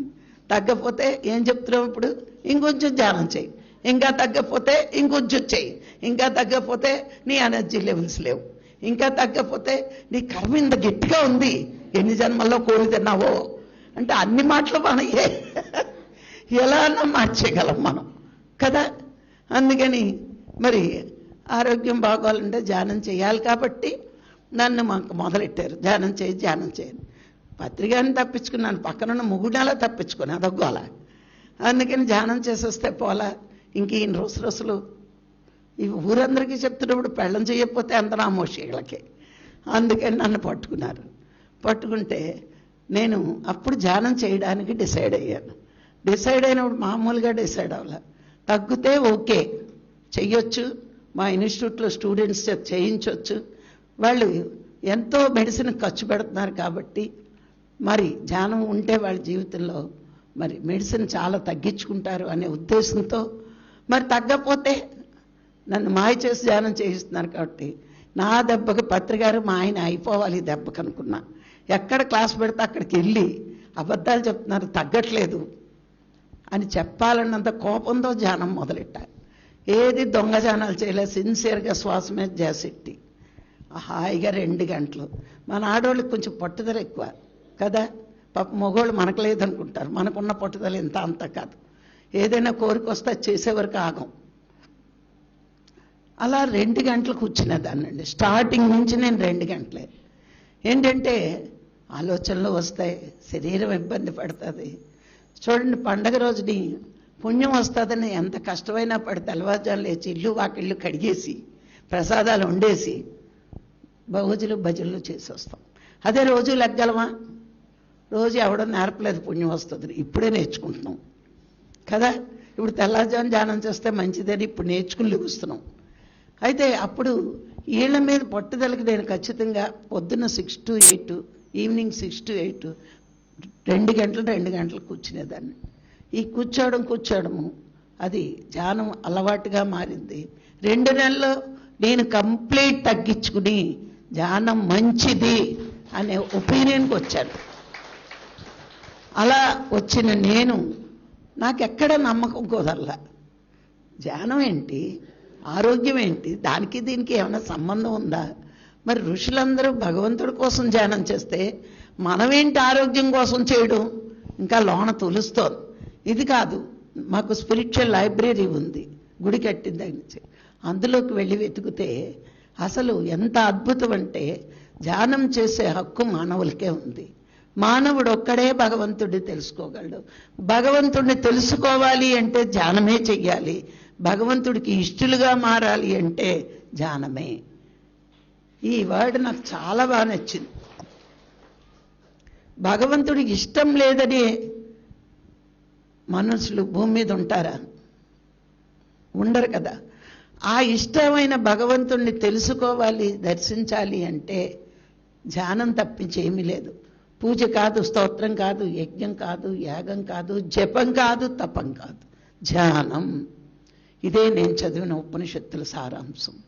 అప్పుడు నాకు పత్రిసారి ఆకాశం అంత ఎత్తు కనిపించారు. ఎంత అద్భుతమైన ధ్యానం! భగవంతుణ్ణి చేరుకోవడానికి ఒక రహదారి ఆయన చూపిస్తుంటే, ఈ రహదారిలో మనం వెళ్ళాలి అంటే కొన్ని చాక్లెట్లు ఇచ్చాడు ఆయన. ఏం చాక్లెట్లు? ఆరోగ్యం బాగుంటుంది. ప్రజలందరికీ ఇదే సమస్య కదా. ఆరోగ్యం, అనారోగ్యం లేని మనిషి లేడు భూమి మీద, కష్టాలు లేని మనిషి లేడు. అందుకని ఈ రెండు ఆయన వాడేసుకున్నాడు. ఏమన్నాడు? ఆరోగ్యం బాగుంటుంది, సమస్యల నుంచి బయట రావచ్చు, సంకల్పాలు ఆయన చెప్పలేదు కానీ మన మాస్టర్లు చెప్పేశారు, సంకల్పం పెట్టేసుకోండి అని. పాప ఆయన ఎప్పుడు మాకు సంకల్పం పెట్టుకో, నీకు అదవుతుంది ఇదవుతుంది అని పత్రిసారి నోటంట ఎప్పుడూ రాలేదు. ఇంకా ఏం చెప్పేవారు అంటే, నువ్వు చేయాల్సింది చెయ్యి, నీకు రావాల్సిన టైంకి అన్నీ వస్తాయి అని నేర్పేవారు ఆయన. ఇంకా ఏం చెప్పేవారు? నీకు వచ్చినవన్నీ విశ్వానికి ఇస్తే నీకు అనంతంగా ఇవ్వబడతాయి. భగవంతుడు శరీరం లేదు విశ్వానికి ఇవ్వడానికి, మన ద్వారా విశ్వానికి అందిస్తాడు. అది జ్ఞానమైనా డబ్బైనా ఏదైనా నువ్వు విశ్వానికి ఇచ్చినప్పుడు నీకు అనంతంగా వస్తూనే ఉంటుంది అని సార్ మాకు ఆ పాఠం మొదటి నుంచి నేర్పారు. అందుకే మేము ఆరోగ్యం గురించి కానీ, మరి సంకల్పాల గురించి కానీ, ప్రాపంచిక కోరికల గురించి కానీ ఎప్పుడూ మేము చెప్పం. మా దగ్గరికి వచ్చే మీలాంటి వాళ్ళకు కూడా అది మేము నేర్పం. ఎందుకంటే కర్మ వల్ల రోగం వస్తుంది. కర్మ తీరిపోకుండా దాన్ని మీరు రోగాన్ని ఆపుకుంటే నెక్స్ట్ జన్మకు మళ్ళా అది పోస్ట్ పోన్మెంట్ అవ్వాలి. ఒక్కసారి గమనించండి, ఒక రమణ భగవాన్ కానీ రామకృష్ణ పరమహంస కానీ రోగాన్ని పోగొట్టుకోవాలంటే పోగొట్టుకోలేరా వాళ్ళు? ఒక పుట్టపర్తి సాయిబాబా, షిరిడి సాయిబాబా, వీళ్ళందరికీ ఉన్నాయి కదా, వివేకానందుడికి అందరికీ ఉన్నాయి. కానీ వాళ్ళ శరీరం నేను కాదు, శరీరం సాధన కోసం వచ్చింది, కర్మలు అనుభవించడానికి వచ్చింది. దాని పని దానికి. మన పని ఏంటి అంటే ఆత్మ ఉన్నతి కోరుకోవడానికి సాధన, ప్రజలందరినీ దైవ మార్గం వైపు మళ్ళించడం. ఇప్పుడు నాకు కూడా కాళ్ళ నొప్పులు ఉన్నాయి, ఇంట్లో కూర్చుని గంటలు గంటలు కాళ్ళ నొప్పులు పోగొట్టుకోవచ్చు. కానీ నెక్స్ట్ జన్మకు నేను ఉన్నాను రా, పక్కకు జరిపావు కదా అంటాయి. ఈ కర్మ సిద్ధాంతం నేను గురువుగారి దగ్గర నేర్చుకున్న మూలాంచి ఏ రోజు కూడా నాకు తగ్గాలి అనే ఒక కోరికని ఎప్పుడూ పెట్టుకోను. దాని పని అది చేస్తుంది, నా పని నేను చేస్తాను. నా పని చేయడానికి అది అడ్డు కాదు, అడ్డే కాదు. 2 అడుగులు వేసినప్పుడు నొప్పి రావచ్చు, స్టేజ్ మీద కూర్చుని నాకు నొప్పి ఏంటి పొయ్యే కాలం కాకపోతే, అవునా? ఎంతసేపు ఆరోగ్యం ఆరోగ్యం ఆరోగ్యం, నడు నొప్పి పెట్టింది, కాళ్ళు నొప్పి పెట్టే, కళ్ళుకు నొప్పి పెట్టిందంటే కర్మ పోతోంది. ఇది ఎవరికైతే అర్థమవుతుందో వాళ్ళు ఎప్పుడు కూడా శరీరం కోసం ధ్యానం చేయరండి. ఉన్న కర్మలు పోగొట్టుకోవాలి. అప్పు ఉంది నీకు, డబ్బు అప్పు తీరే మార్గం వ్యాపారంలో డబ్బు వస్తుంది, తీర్చాలి. కానీ ఆ తర్వాత తీర్చొచ్చు, ముందు ఇల్లు కట్టుకుంటానంటే నీకంట పిచ్చిపోహాలకి కావడం ఉంటాడు. మార్గము చూపించాడు, కర్మ వచ్చింది, ఏం చేయాలి? కర్మను పోగొట్టుకోవాలి. అలాగే మనకు అనారోగ్యాలు రావచ్చు, సమస్యలు రావచ్చు, బాధలు రావచ్చు, అన్నిటినీ మనం ఒప్పుకునే భూమి మీదకి వచ్చాం. చెప్పాడు కదా పత్రిసారు, నీ వాస్తవానికి నువ్వే సృష్టికర్తవి, నీ జన్మ ఇలా ఉండాలి అని నువ్వే నిర్ణయించుకుని భూమి మీదకి వచ్చావు. మరి అలా ఉన్నప్పుడు ఏడుపెందుకు? ఇన్ని కర్మలు అనుభవిస్తానని భూమి మీదకి వచ్చావు కదా, మరి మళ్ళా అనుభవించేటప్పుడు ఏడుపేంటి? మన ధ్యానం అనే ఆయుధం దొరికింది కాబట్టి అన్నిటికీ దాన్ని ఇంప్లిమెంట్ చేసేస్తానంటే నువ్వు ఆత్మజ్ఞానిగా ఎదగలేవు. నువ్వు జ్ఞానం కానప్పుడు 10 మందికి జ్ఞానం నువ్వే నేర్పగలవు. ఎప్పుడు మనం ఆనందంగా ఉంటాం, ఎప్పుడు పురుషోత్తములు అవుతాం, ఎప్పుడు ఉత్తమోత్తములు అవుతాం. మన సుఖాలను కూడా త్యాగం చేసి మన కోసం మనం బతకడం కాదు, 10 మంది కోసం బతికేవాడే ఉత్తమోత్తముడు మహర్షి. పత్రికారే తన సుఖం కోసం, తన సంతోషం కోసం, తన ఫ్యామిలీ ఎంజాయ్మెంట్ చూసుకుని ఉంటే ఈరోజు మన దగ్గరికి ధ్యానం వచ్చేదా? మరి ఆయన ఎంత త్యాగం చేశాడు? మనం అందులో 100వ వంతు చేస్తే చాలు, అంత చెయ్యక్కల్లా.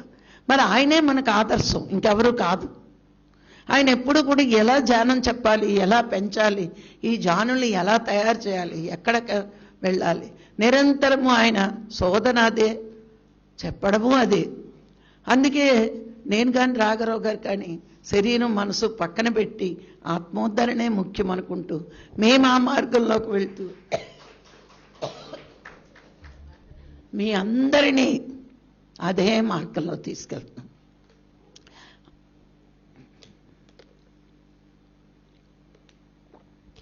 అందుకే చూడండి, మన క్లాసులకు వచ్చేవాళ్ళు ఎవ్వరు కూడా రోగాలకు భయపడరు. వస్తే అమ్మయ్య కర్మ పోతుంది అనుకుంటారు. అవునా? ఇంకా భయపడుతున్నారా?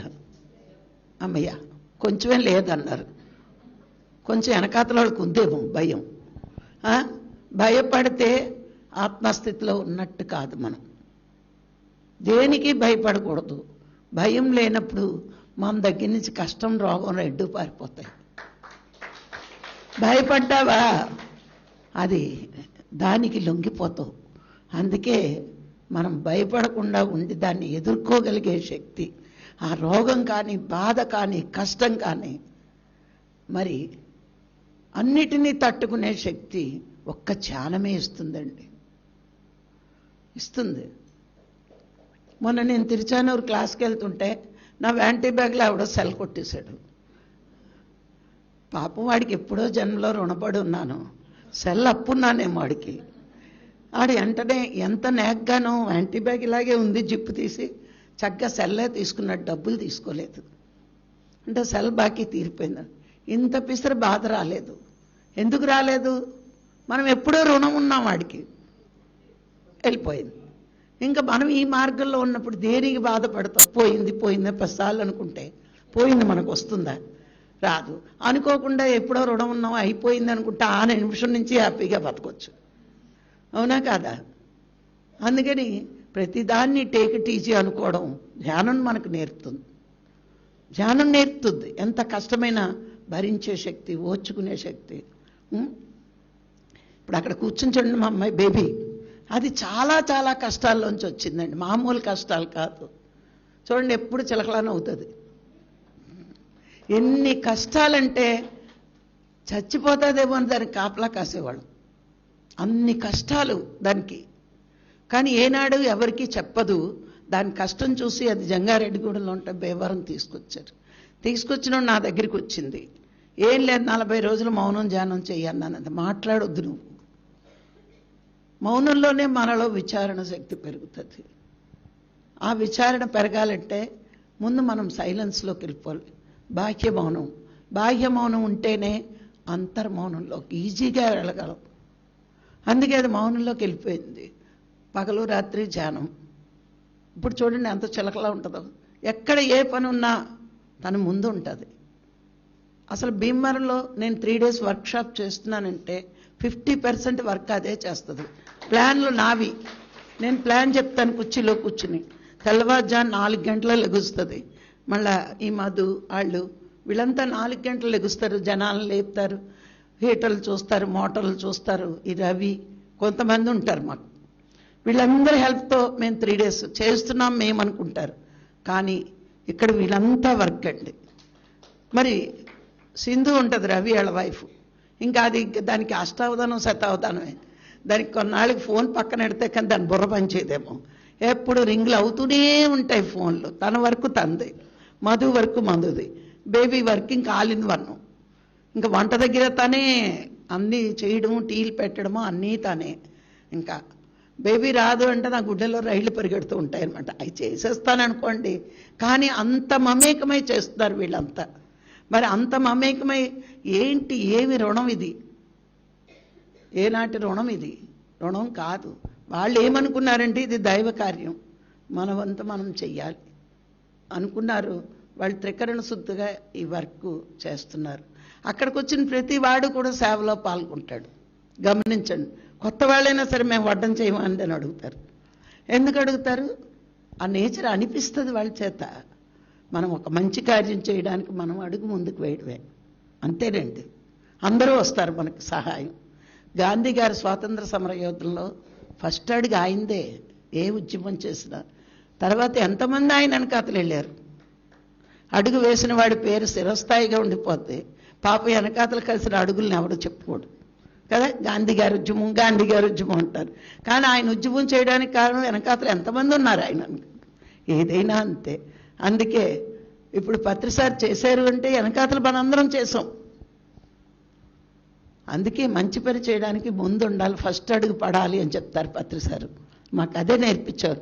అలా సార్ దగ్గర నేను 3 ఏళ్ళు నేర్చుకున్నా పక్కన కూర్చుని.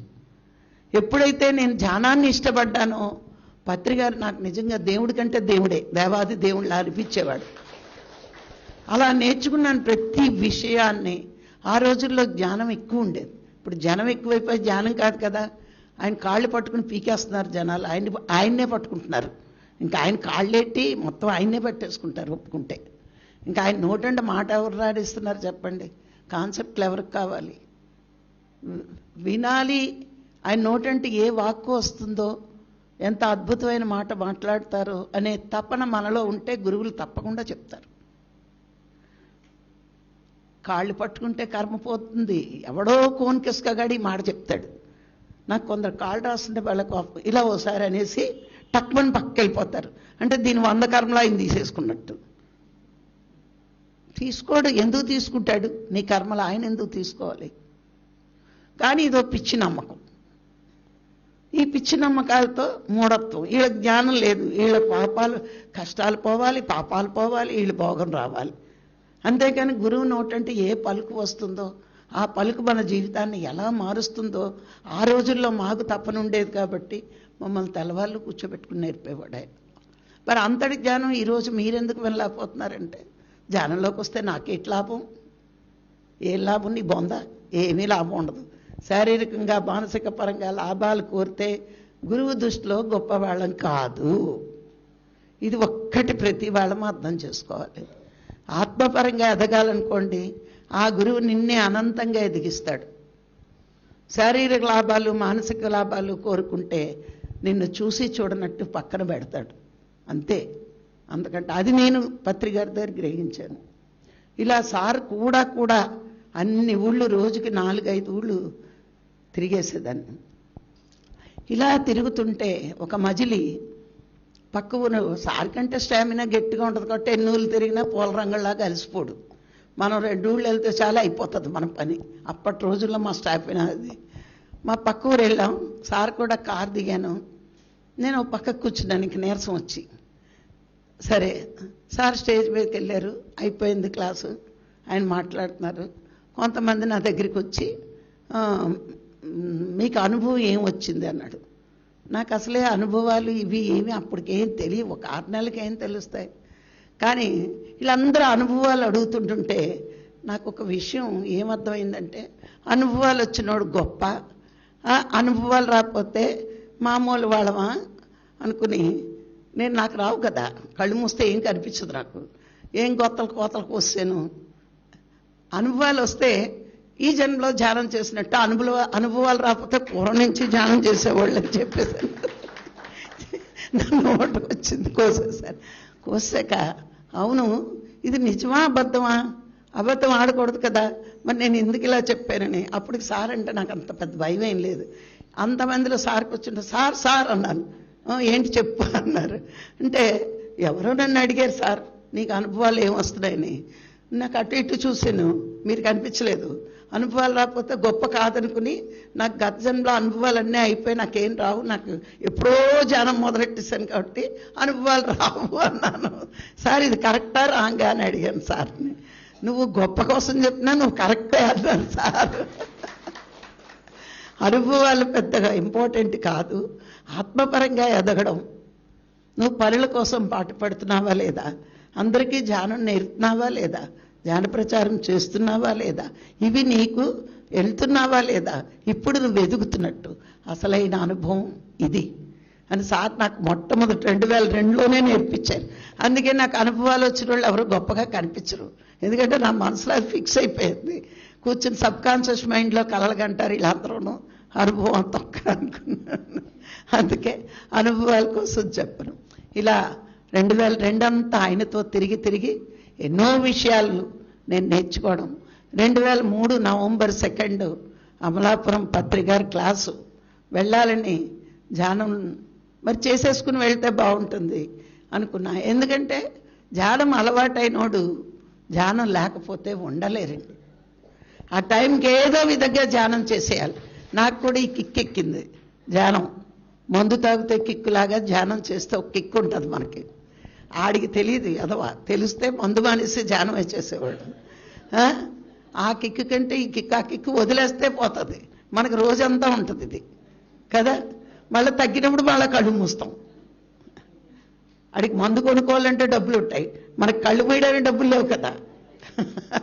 అందుకని కళ్ళు మూస్తూ ఉంటాం.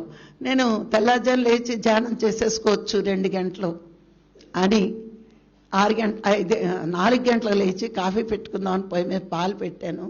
గ్యాస్ లీక్ అయిపోయి మొత్తం మంటలన్నీ నన్ను చుట్టేశాయి. అలా మరి నా శరీరంలో కాలని ప్లేస్ ఇక్కడి నుంచి ఇక్కడికి ఈ సైడ్ కొంచెం కాలలేదంతే. మొత్తం ఆ డోరు ప్రెషర్కి పడిపోతే రాఘరావు గారికి అప్పుడు మెలకు వచ్చి ఏంటి ఇంత శబ్దం వచ్చిందండి, తలుపు తీసి చూస్తే నేను మంటల్లో ఉన్నా.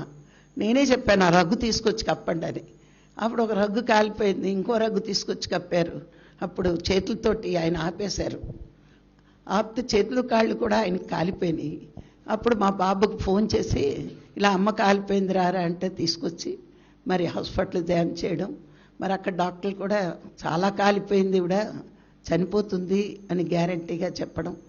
మరి అలా 9ంటికి హాస్పిటల్లో ఉన్నాము, అందరూ వస్తున్నారు. మాది చాలా ఫ్యామిలీ హాస్పిటల్ కూడా వచ్చేసరికి తెల్లవారుజామున అందరూ వచ్చేసారు. మరి 9ంటికి వచ్చేసరికి నేను రావట్లేదు, కనబడట్లేదు. అక్కడ ఏరియాలో ఏంటి వీళ్ళు కనిపించట్లేదు అని అడిగితే ఇలా యాక్సిడెంట్ అయింది, చదువుతుల్లో ఉన్నారు. సార్ కన్నా సీరియస్ అవ్వలేదు కానీ నాకు సీరియస్ అయింది, హాస్పిటల్లో ఉన్నారు అంటే అప్పుడు పత్రి గారు 1 గంట మేడం భూమి మీద ఉండాలి కాబట్టి ధ్యానం చేయండి అందరూనని 1 గంట ధ్యానం చేయించి మరి మన మాస్టర్లు కొంతమందిని తీసుకుని భీమవరం వచ్చారు. మరి అందరూ పిల్లలు ఏడుస్తుంటే ఆయన ఒక 5 నిమిషాల్లో మంచం దగ్గర కూర్చుని ధ్యానం చేసి లేదు మీ అమ్మగారు బతికుంటారు, భూమి మీద ఉంటారు, వెళ్ళరు అని చెప్పడం. ఆ నైటు భీమవరంలో ఉండిపోయి మన్నాడు వెళ్ళిపోయారు సారు. మరి మా అమ్మ వాళ్ళు వెస్ట్ బెంగాల్ నుంచి మన్నాడు వచ్చారు. అమ్మ నువ్వు ఎన్నో పుణ్యకర్మలు చేసావు, గుడే కట్టిస్తే జన్మ లేదంటారు, ఎంత పుణ్యమో ఉంది నీ దగ్గర. మామూలుగా అయితే మనం పుణ్యం చేస్తే పాపం పోతుంది అనుకుంటాం ప్రాపంచిక జీవితంలో, కానీ పుణ్యం పుణ్యమే, పాపము పాపమే, 2 అనుభవించాలని ఎప్పుడు తెలుసుకున్నాం. మరి అప్పుడు అందరూ ఏంటి ఇలా అవుతుంది ఎలాగా అని అనుకున్నప్పుడు నేను చెప్పాను. అప్పటికి సారు కర్మ సిద్ధాంతం మొత్తం నాకు నేర్పించారు.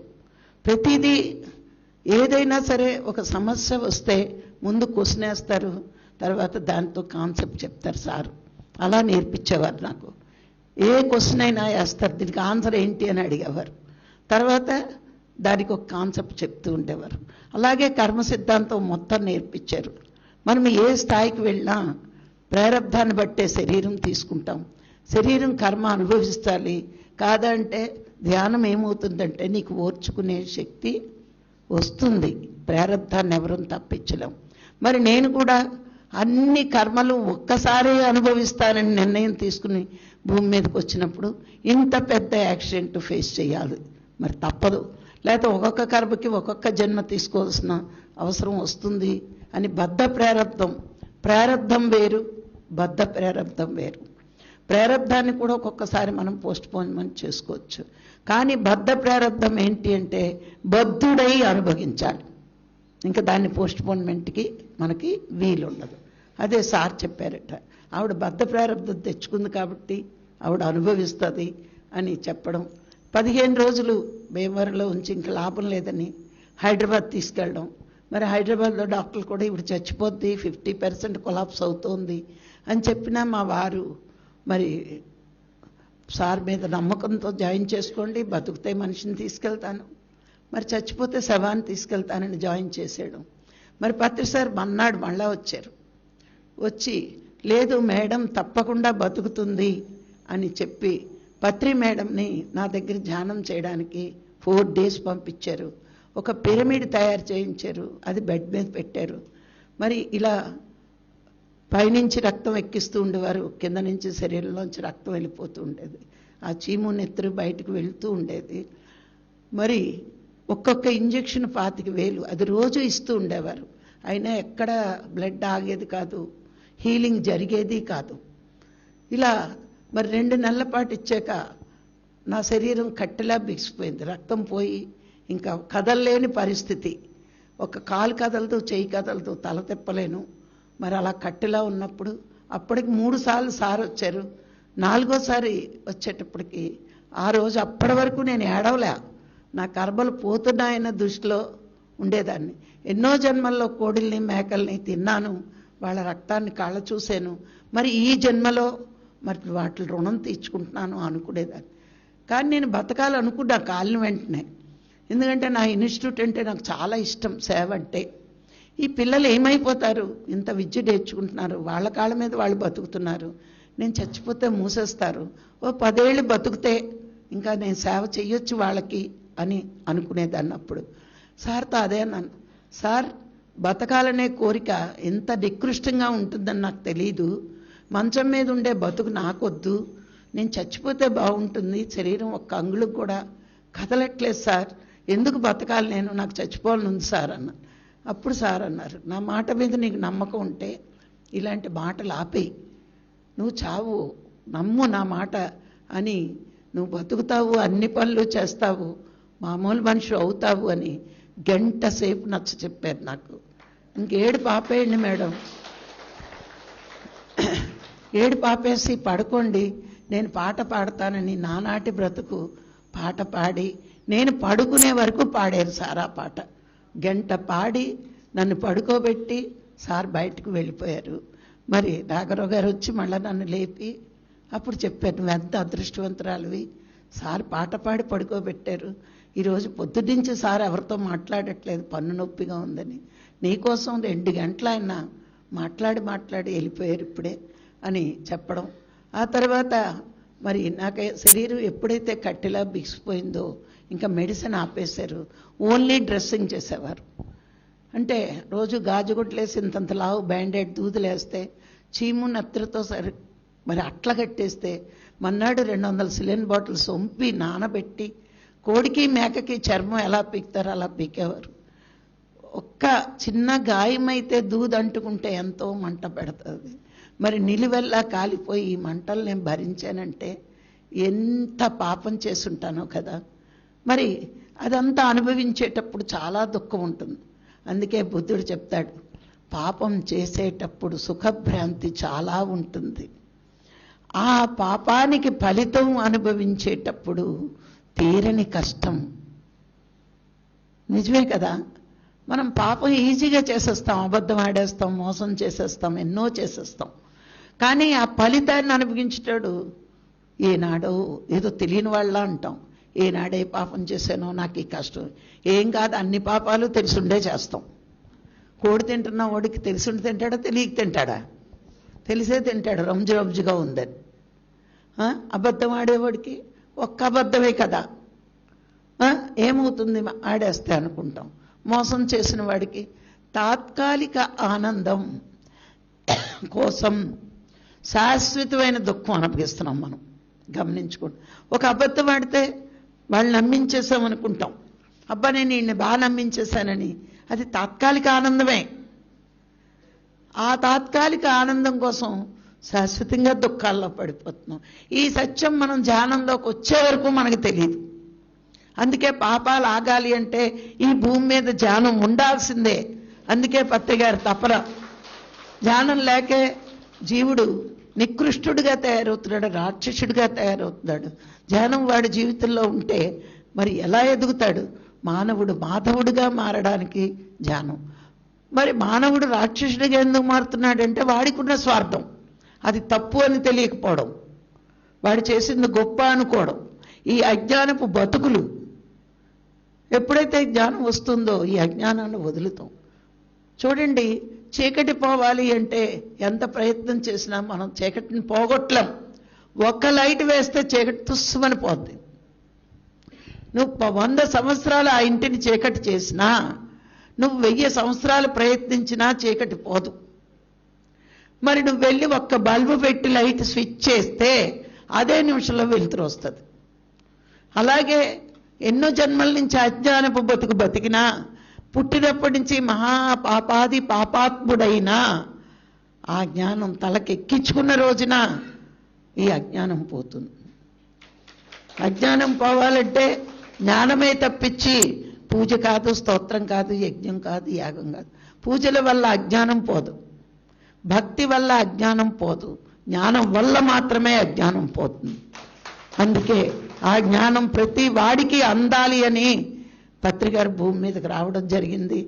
మనల్ని ఆ మార్గంలో పెట్టి మనందరి చేత ఆ పనే ఆయన చేయిస్తున్నాడు.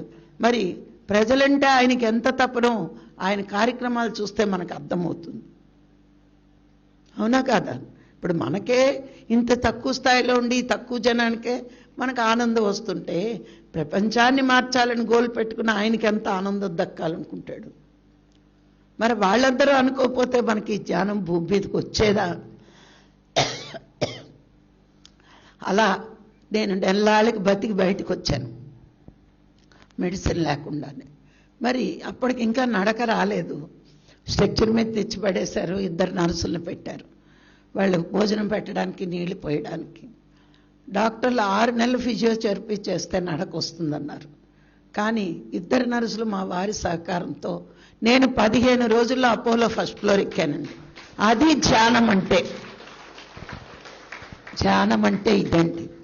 ధ్యానశక్తి ఎలా పనిచేస్తుంది అంటే, నువ్వు త్రికరణ శుద్ధిగా ధ్యానాన్ని నమ్మి, త్రికరణ శుద్ధిగా గురువుని నమ్మి, పరమాత్మని నమ్మి, ఈ ధ్యానం ఈ ధ్యానం వల్ల నేను జీవుడని అనుకున్న నేను దైవానిగా ఎదగడానికి ఈ ధ్యానం అని ధ్యానాన్ని నువ్వు తోడుగా తెచ్చుకుంటే ఈ జన్మలోనే దైవం అవ్వచ్చు. మరి అదే నీకు గురువు చెప్తాడు. అందుకే పరమాత్మ నీకు జీవితంలో గురువుని ఇస్తాడు. గురువు అందరికీ సమానంగానే చెప్తున్నాడు. కానీ తెలివైన వాడు పట్టుకుని ముందుకెళ్ళిపోతున్నాడు, తెలివి తక్కువ వాడు ఉన్న చోటనే ఉండిపోతున్నాడు. అది వాడి మేధస్సును బట్టి, వాడి తెలివిని బట్టి, వాడి బుద్ధిని బట్టి వాడు ఉపయోగించుకుంటాడు. మరి ఈ విధంగా నేను నడుస్తున్నానని అపోలోకి వెళ్ళాను నడుచుకుని. వాళ్ళు ఆశ్చర్యపోయారు డాక్టర్స్. ఇదేంటమ్మా నువ్వు చచ్చిపోతానంటే బతికావు, మరి 6 నెలల వరకు నడవనుకుంటే ఇలా నడిచేస్తున్నావు అని. నేను అన్నాను, మేము మెడిటేషన్ చేస్తాం, మేము మెడిసిన్ ఇస్తారు, 2 కలిస్తే తొందరగా కోలుకో. సరే సార్ ఇంటికి వెళ్ళాను. సార్ ఇంటికి వెళ్తే నన్ను కారులోంచి దింపి దివాన్ మీద తీసుకెళ్ళి పడుకోండి మేడం అని వాళ్ళ అమ్మగారిని లోన్ నుంచి తీసుకొచ్చి, రాజలక్ష్మి మేడం, బేవరం మేడం మన ఇంటికి వచ్చేసింది చూడమ్మా అన్నారు. ఆవిడ వచ్చి అన్నారు, చూడమ్మా నా కొడుకు కళ్ళల్లో ఎంత ఆనందం ఉందో, నువ్వు హాస్పిటల్లో ఉన్ననాళ్ళు తల్లడిల్లిపోయాడు, నువ్వు ఇంటికి వచ్చాక ఎంత ఆనందపడుతున్నాడో చూడు అని చెప్తే, నేను సార్ కళ్ళల్లోకి చూస్తే ఒకటి అనిపించింది. చనిపోతుంది అనుకున్న బిడ్డ తిరిగి ఇంటికి వస్తే తండ్రి కళ్ళల్లో ఎంత ఆనందం ఉంటుందో సార్ కళ్ళల్లో ఆనందాన్ని నేను చూశాను. అప్పుడు సార్ నన్ను చూస్తూ అన్నారు, అపరంజి బొమ్మలా ఉన్నావు తల్లి అని. అప్పటికి నాకు జుట్టు పోయింది, సగం జుట్టు లేదు, ముఖమంతా ఇలా తెల్లగా అయిపోయింది ఒళ్ళంతా. మరి నన్ను అపరంజి బొమ్మ అన్నాడంటే అప్పటి వరకు నా ఆత్మ చుట్టూరు ఉన్న మనసులో ఏముంది? అహంకారాలు ఉన్నాయి. నేను అందగత్తినని, డబ్బున్నదాన్నని, పబ్లిక్ ఫిగర్నని, నాకన్నీ తెలుసు అని, ఇలాంటి కారాలు చాలా ఉండేవి. 4 నెలల మంచంలో అన్ని కారాలు వదిలే ఆత్మ మిగిలింది, అహం మిగిలింది. కారం పోతే అహం దైవం అవుతుంది. అహం కారంతో స్నేహం చేస్తే అట్టడుగు స్థితికి వెళ్తుంది. కారాన్ని వదిలి అహంగా మిగిలితే ఉన్నత స్థితికి వెళ్తుంది. అవునా? అహంకారం వదిలితే అహం బ్రహ్మ అవుతుంది. అహం బ్రహ్మాస్మి అని ఎందుకన్నారు? ఎవరవుతారు అహం బ్రహ్మాస్మి అయ్యి? అహంకారానితో స్నేహం మాని బ్రహ్మముతో స్నేహం చేస్తే, ఆత్మతో స్నేహం చేస్తే అహం బ్రహ్మాస్మి. అహంకారంతో స్నేహం చేస్తే ఈ శరీరం అనే తొడుగులు తొడుక్కోవడానికి మళ్ళా మళ్ళా మళ్ళా మళ్ళా వస్తుంది. అందుకే అహం బ్రహ్మంతో స్నేహం చేసి అహం బ్రహ్మాస్మిగా అయిపోవాలి. కానీ అహంకారాన్ని పెంచుకుంటూ భూమి మీద ఉండిపోవడం కాదు, భూమి మీదకి మళ్ళా మళ్ళా రావడము కాదు. ఇది నేర్చుకోవాలి మనం. అప్పుడు సార్ తోటి నేను అన్నాను, సార్ మిమ్మల్ని చూడాలనుకునే కోరిక నాకు ఎలా తీరుతుంది? ఇంత అందవికారమైన ముఖంతో ప్రపంచానికి నా ముఖం చూపించలేను అంటే సార్ అన్నారు, నువ్వు బయటికి వచ్చే వరకు నీ కోసం నేను వస్తాను అని. 2 సంవత్సరాలు ప్రతి నెల వచ్చి ఒక రాత్రి ఉండి ఎంతో జ్ఞానాన్ని నేర్పిస్తూ ఉండేవారు. 2 సంవత్సరాలు అయ్యాక సార్ అన్నారు, నీకు మాట ఇచ్చాను కాబట్టి నేను ప్రతి నెల రావాలి, దూరంగా ఉంటే నాకు రావడం కష్టం అవుతుంది మేడం, మీరు పర్మిషన్ ఇస్తే నేను ఇంకా ఆగిపోతాను, లేదు రావాలి అంటే తప్పకుండా వస్తాను అన్నారు. సార్ ఇప్పటి వరకు నాకు నడక సరిగ్గా రాలేదు కాబట్టి బయటికి వెళ్ళలేను అనుకుంటూ మిమ్మల్ని రమ్మని చెప్పాను.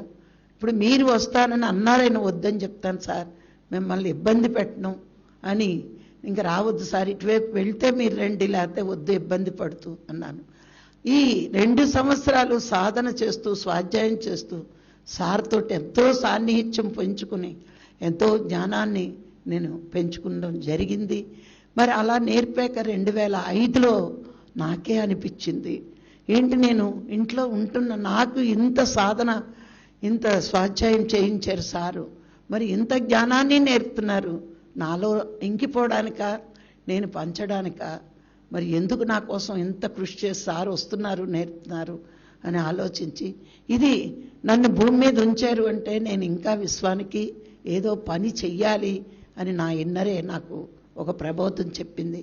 అప్పటి నుంచి నేను సార్కి చెప్పా, సార్ ఇది ఇంత సూక్ష్మమైన ఆత్మవిద్య బ్రహ్మ విద్య ప్రజలకు తెలియకే ఆచరణలో పెట్టుకోలేకపోతున్నారు, ఇది చాలా సూక్ష్మమైంది సార్ అని చెప్తే, నేను కూడా చెప్తాను సార్ ఈసారి నుంచి అంటే, నువ్వు పుట్టిందే ధ్యానం చెప్పడానికి భూమి మీదకి వచ్చావు, మరి చెప్పనన్నావు కాబట్టి నేనేం అనలేదు, చెప్తానన్నావు వెళ్ళండి అంటే, మరి 2005 నుంచి నేను ధ్యాన ప్రచారం మొదలుపెట్టి మరి ఈ రోజుకి చెప్తూనే ఉన్నాను.